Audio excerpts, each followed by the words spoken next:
Hi, I'm Debbie from Property Apprentice. Thanks for watching today's podcast or listening to today's podcast.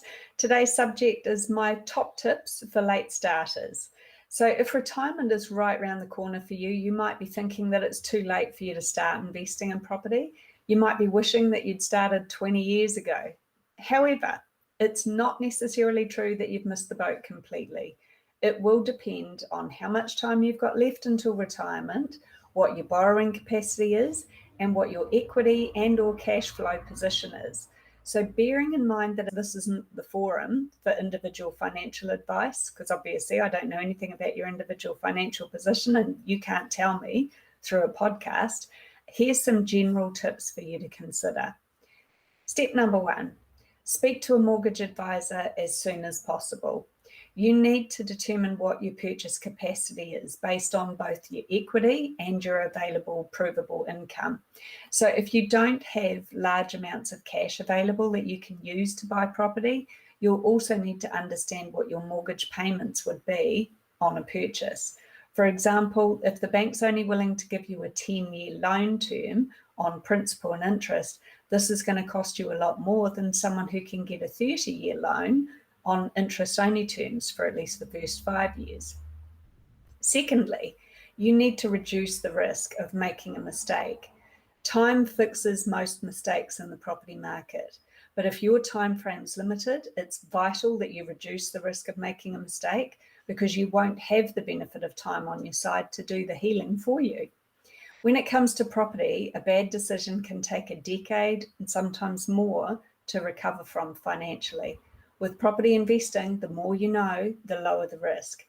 There are plenty of free resources available about how to be a successful property investor, including on our website, propertyapprentice.co.nz. So do your homework and reap the benefits.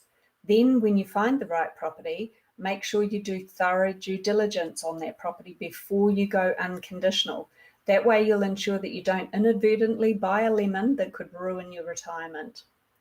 Thirdly, leverage your time and your knowledge.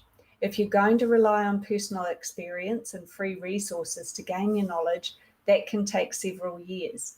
If you want to reduce the time frame for your learning curve, get yourself a coach or a mentor so that you can utilize their knowledge and experience to help you get started sooner rather than later, using their guidance to ensure that you're looking at the right sort of deal for your situation. Having an experienced investor to help you to navigate the property market can give you a huge advantage, especially if they don't have a vested financial interest in the properties that you're looking at buying. Number 4, location, location, location.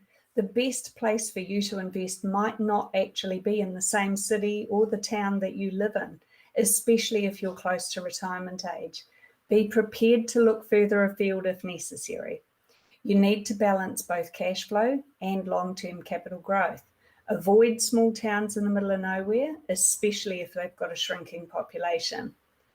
Number 5, last but not least, it's better to start late than not start at all. We've seen many of our clients successfully start investing in their late 50s and early 60s. And while most of them would tell us that they wish they'd started 20 or 30 years earlier, they'd all say that they're glad that they actually started, rather than just assuming that it was too late. Starting late is better than not starting at all. And you can make a significant improvement to your financial position within a few short years if you've got a good strategic plan in place.